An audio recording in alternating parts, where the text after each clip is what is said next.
Today, I'm outside of the Albany train station, where I've been many times before, and as usual, I'm starting a trip from here today. And the question is, will this be some type of epic trip? And the answer today is, no, this is going to be a pretty short day trip. I'm actually not taking the train, I'm taking the throughway bus, just one stop. But of course, everything can be interesting if you want it to be. So we'll see more about where I'm going today. And here is the Point Thruway bus. Not a lot to say about the bus itself. It's comfortable. It's, you know, a lot more comfortable than some bus options. But basically, I'm riding this bus for 45 minutes, so I don't have a lot to say about it. But I'm getting on this bus, which is, I have to run. Here we all are, ready to board.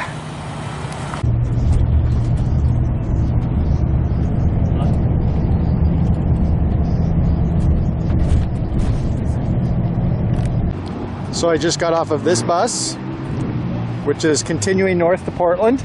But I got off in Salem, about 30 miles north of Albany. And I'm gonna go check out Salem. One thing is, I've passed through Salem a lot. In fact, I went through just last week. I haven't specifically made an intentional day in Salem for over 2 years. On my birthday in 2021 was the last time I was really here. And one reason for that is I actually grew up near Salem, and so for me it's kind of normal. And like Eugene has been a lot more new to me, so I've done a lot of trips to Eugene to see new stuff. But what is new to me isn't perhaps new to everybody, so let's see what's new and interesting in Salem. So right across from the train station, right in downtown, this is the campus of Willamette University. Has a large campus, and also one of the major employers and general institutional draws of Salem, although the largest employer, of course, as we will see in a minute, is the state government. And right here we have the state capitol building with this famous sculpture, gold leaf sculpture. And of course the state capitol is, you know, the definition of the state government. That's the center of it, and it's right across here from Willamette. But other than just the Capitol building, through downtown we have a lot more state offices, and we will be seeing some of these as we walk through the mall. It's not quite as impressive as the US Capitol Mall, but kind of the same idea. So right now they're doing construction work, restoring the Capitol in some way.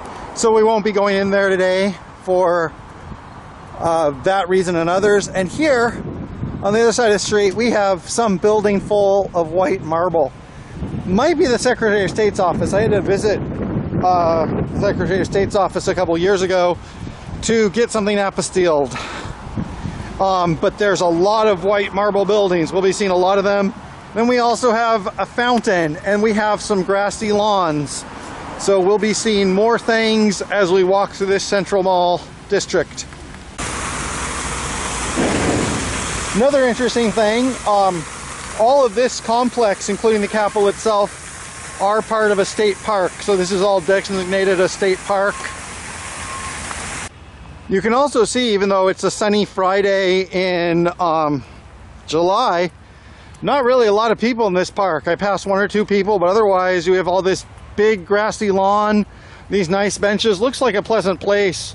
But even though this is a fun place to go when you're like in 5th grade on a class field trip, and it's all really impressive, state capitals and big blocky office buildings, they look impressive, but there's not like really a, you know, spontaneous street culture, and people don't really come here to hang out, no matter how much modernistic or brutalistic sculpture you have. So, you know, after I walk through this area, we'll be going to the rest of downtown.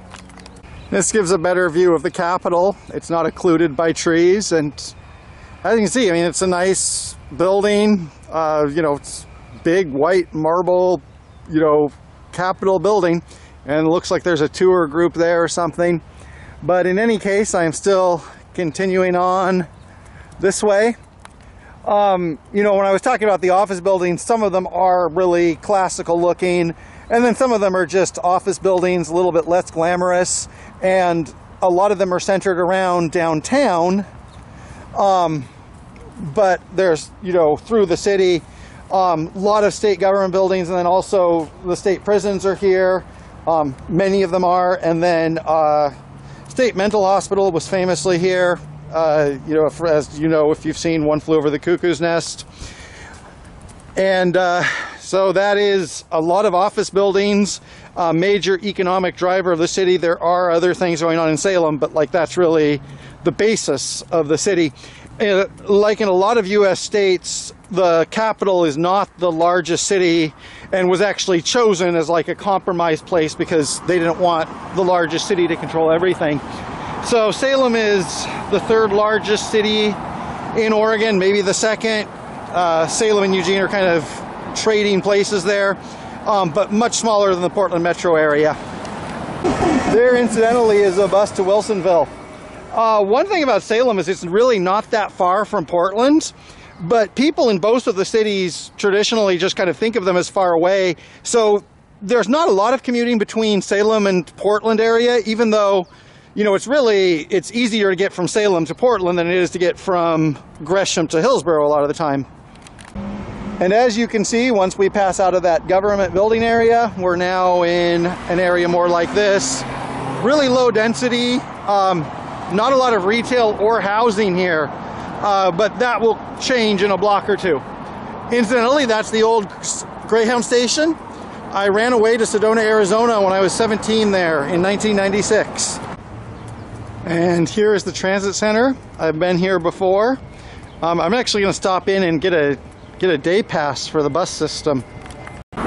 So here, right next to the transit center, this is kind of the downtown you've come to expect from a city. And there's a lot of entertainment, a lot of shopping, and we'll see some of that as we walk briefly through downtown. Not going to spend a lot of time here. There's a lot of state workers who tend to, you know, have a fair amount of disposable income, and they're right here. So an area like this has a built-in captive audience for a lot of dining and entertainment. Unlike, you know, when I went to Albany, I talked about like, well, there's not like really a business downtown. So people go there for trips for fun, but it's not like built in. Here, downtown Salem, you have a lot of people who are just kind of working here, so you have a built-in customer base. What that means for me, I'm gonna go get some pizza, I hope. I have some pizza. I eat my pizza, walk down the street. So one thing about downtown Salem, it does have a really active downtown. You can probably see that. A lot of people hanging out. But like I said, a lot of these people are workers. One interesting thing is, you know, if you look at Portland downtown, there's a lot of residential areas, a lot of expensive new condo developments and stuff. Walking through these buildings, I haven't actually seen any residential buildings. Now, I'm sure there's some, but that does kind of change the character of the downtown because there's not like an inbuilt market for essential services. And there are lots of residential areas in Salem, and we're going to visit one soon. But like, yeah, I'm looking around and there's really not like a lot of new condo developments or big apartment buildings. It's mostly government offices and pizza downtown. This is new. This also looks like some Chilean architecture, besides at least parts of the building touch the ground, which in Chile, as little of the building touches the ground as possible. And apparently this is the Salem Convention Center. This is new. This wasn't something that I really saw around when I was a kid. And in fact, I think when I was here sometime in the past year or two, it was still under construction. But that is the Salem Convention Center. And right here, this is kind of like where we're gonna start leaving downtown Salem. So I need to bite my tongue. As is often the case, I say something in these videos and then get proven wrong in a couple blocks by the South Block. So that does look like the type of new condo construction, dense housing, a lot of times for younger people, you know, that's going up in a lot of cities in the region, a lot of that in Portland, and at least some of it in Salem. But I still stand by what I say, that compared to a lot of places Salem doesn't really have a lot of residential areas right downtown and not like a lot of apartment buildings. And incidentally, we're crossing what is sometimes called, I wish I could tell you, Pringle or Mill Creek, one of the two. We're gonna pass by City Hall as we continue to leave the downtown area. So there is City Hall. We have a sculpture, and then we have the Salem Library. For some reason, I thought that it had moved. This was the library I went to when I was a kid, a teenager in college. Still here. And architecturally, you know, this is straight 70s brutalism. Inside, it's a really nice, peaceful place. Good selection. It's a real nice library. But on the outside, you know, you really get this 70s brutalist vibe. This entire plaza. So, like, I'm divided because in some ways this is a really peaceful, nice public space. But just something about all the concrete doesn't make it super inviting to me. But nobody asked me. This is another building that's new to me. I remember things looking quite different. And also there's some nice innovative architecture. Interesting building. That is not a residential building. That is a, there was like a cardiology office and a title company, which we will actually talk about in a minute after I cross this intersection. So this is a question I've had for a while. I first mentioned it in McMinnville, and this is a good example of it. Maybe not a great example. There's usually an area in a lot of mid-sized US cities and towns, starting at about 30,000 up to a couple 100,000 people, where you leave the downtown area and you enter an area that is a combination of some residential houses and a lot of residential houses that have been converted into businesses, usually businesses in the you know, legal, financial fields, and a lot of times also medical centers. Like we just passed some doctors, laser and surgery center. And even when they're not houses, like that doesn't look like that was ever a house, they're kind of built to a small scale. And so I've noticed this in a lot of places. And there, Salem sleep medicine. But, you know, and I've read a lot of, you know, theory about urbanism and, you know, what cities and towns are like. Haven't really had it especially addressed. But you can see this is a pretty good example of what I'm talking about. And it's usually in a ring around downtown. Oh,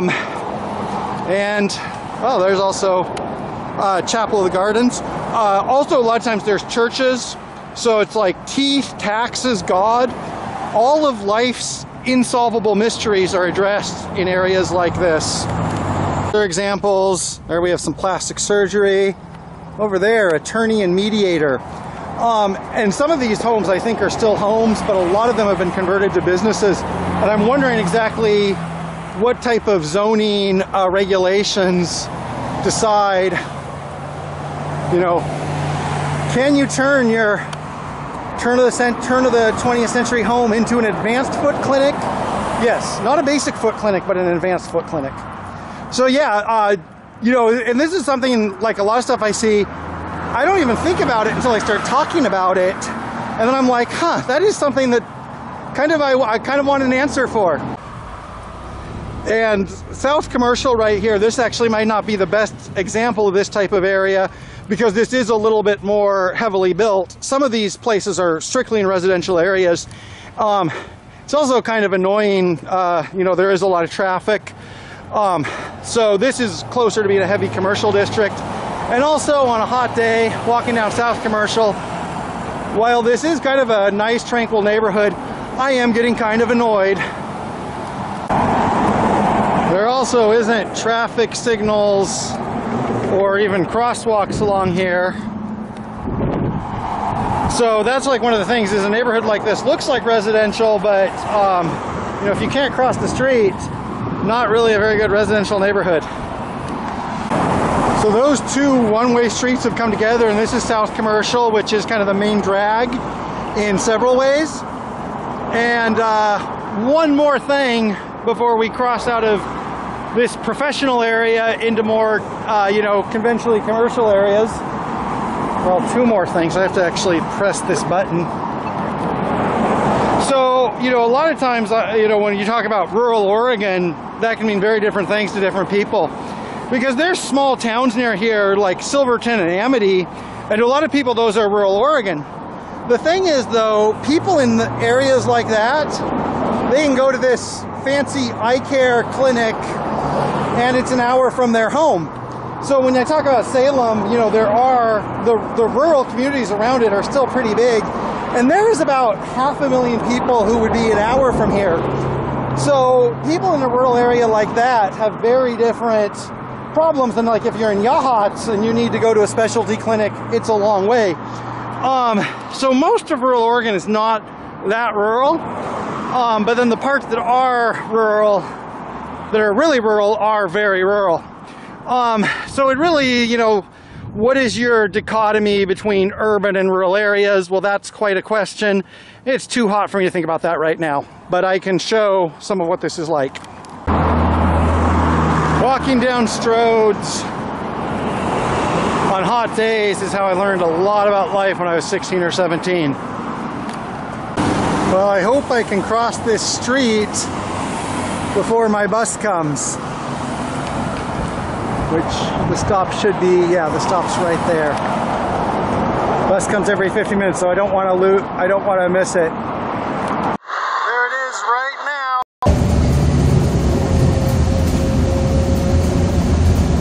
Now approaching Liberty at Lincoln. Vocational rehabilitation. So I'm back at the transit center. I'm waiting for this bus, which is pulling in now but doesn't leave for another 10 minutes, I believe. I didn't have time to talk about more of where I was, but basically I was on South Commercial. I could have kept on walking and seen a Costco and a Walmart and a lot of other stuff like that. So instead I got on the bus and I was kind of in a hurry when I did it. So now I'm getting on this bus.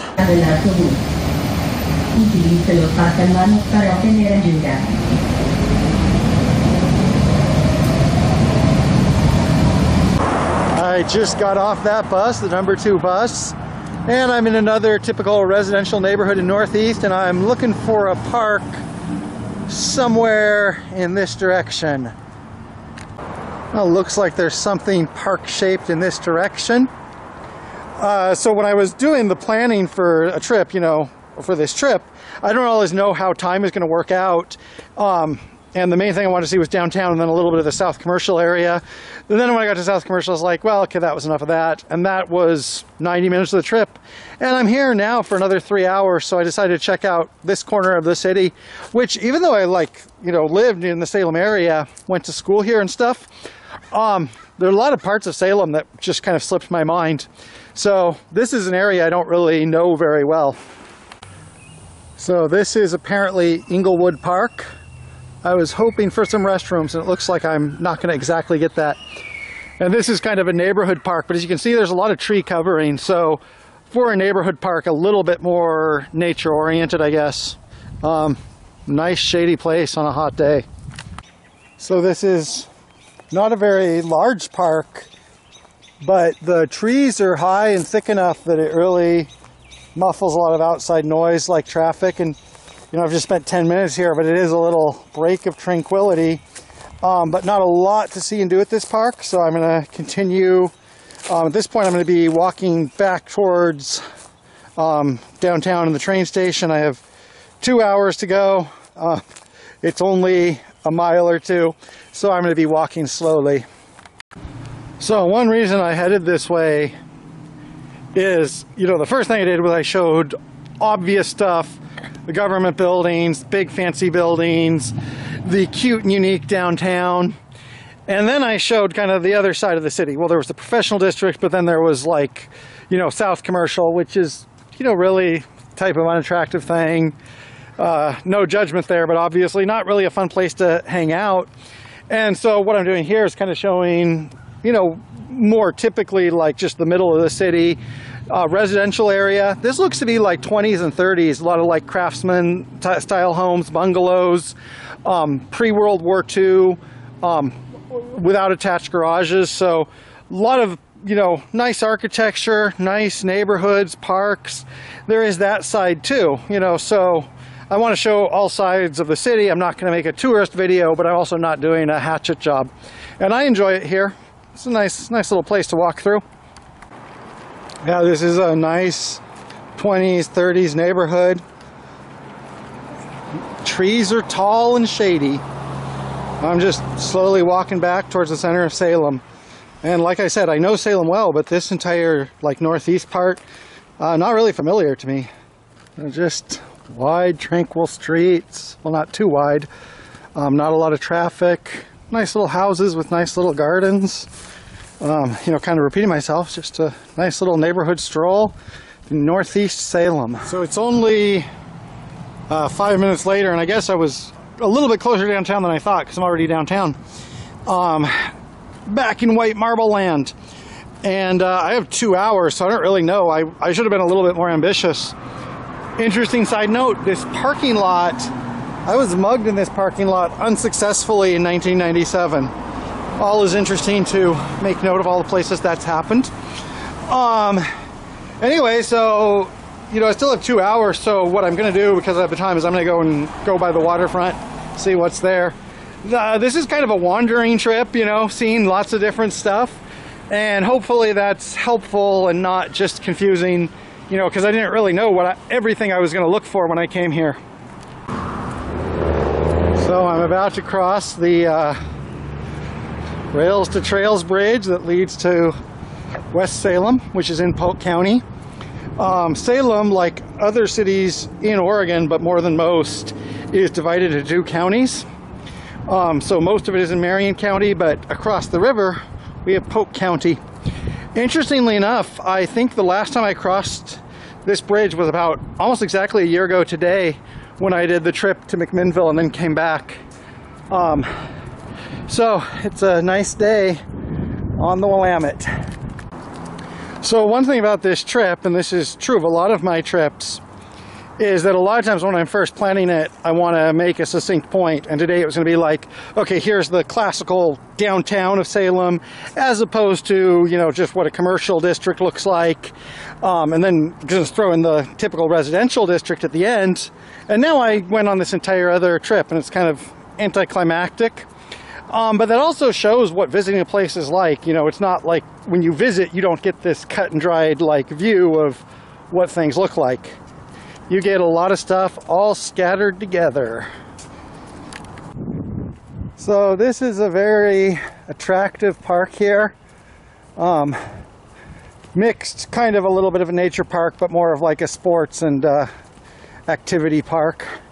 Then right over here, if I remember correctly, we're going to go up this road, and then we're going to find the West Salem Transit Center. And then, sunk cost fallacy, I paid money for a day pass. I'm just going to take a bus right back to downtown Salem and walk to the train station. So if the question is, what is Salem like? Is it, you know, the classic buildings of Willamette University and the big marbly government buildings? Yes.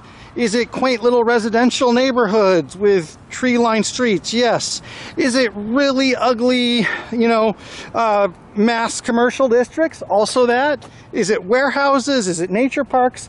All of the above. And, you know, maybe it would be better if I could have made it a little bit more succinct, but also this gives a better idea of like what any mid-sized American city looks like. Has a lot of different areas, and I've only been here, you know, the entire trip will only be 5 hours.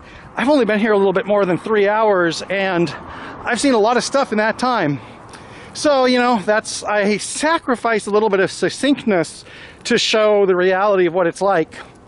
So this is the West Salem Transit Center, and hopefully I can find a bus that goes back across the river. There's the bus going back to McMinnville. It's kind of funny, I was looking at it like, oh, there's my bus, and I remember that was literally a year ago. Part of getting older.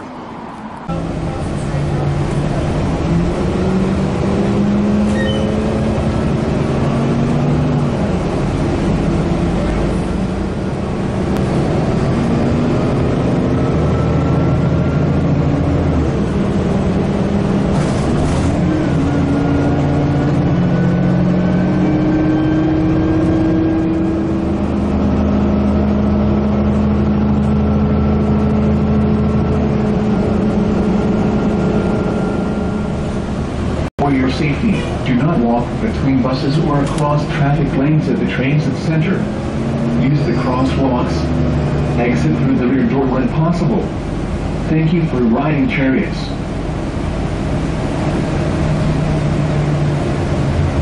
Ahora estamos acercando al Downtown Transit Center. Para su seguridad, no camine entre los autobuses o a través de los carriles de tráfico.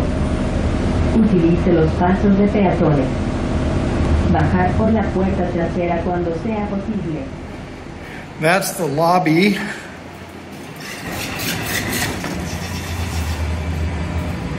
Of the Chariots Transit Center.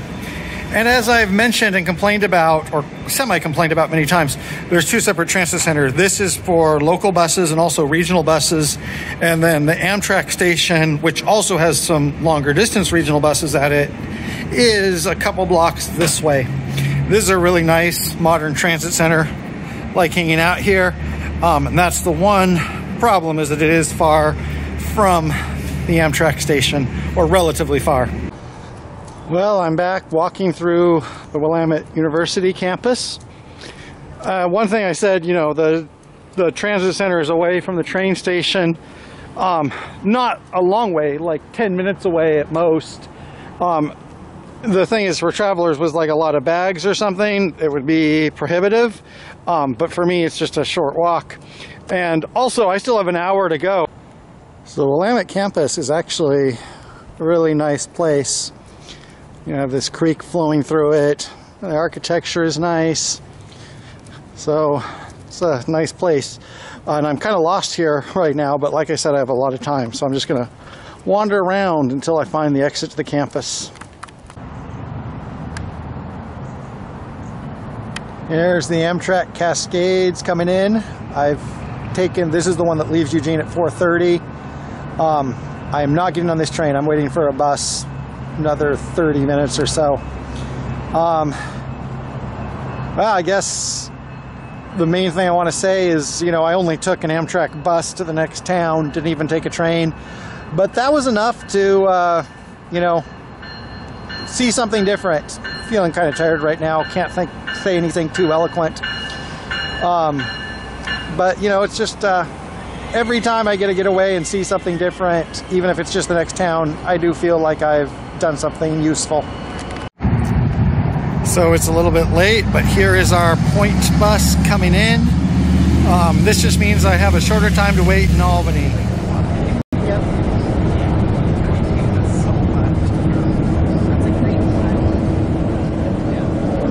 Yeah, so I don't know, like, it's just me, I don't know. Sometimes I just kind of get lazy. I'm trying to remember how much is the most of this. Probably around 30.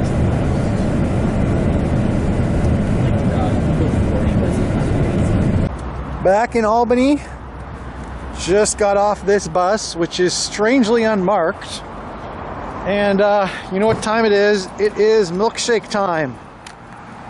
So it's almost 8 o'clock. The days are getting a little bit shorter, but the days are still really long. Here I am in Albany.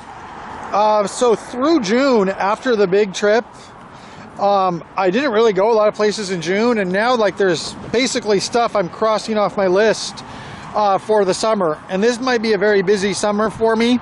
So there's just stuff I want to see. And like I said with Salem, like Salem to me, it's kind of something I'm used to. So I didn't think it was interesting, but I was like, if I want to make an encyclopedia of trips around the Willamette Valley, I have to have a chapter about Salem. Anyway, so I hope that was interesting, and yeah, there will be more stuff going on that I want to cross off my list. And right now I'm just enjoying it. It's cooling down. It's actually pretty cool today. It's 8 o'clock, just waiting to go home and edit all of this and stuff. So I hope you learned something. I hope everybody watching this learned something, even though I know some of it was kind of scattered, but that was the point. Okay, well, thank you for watching.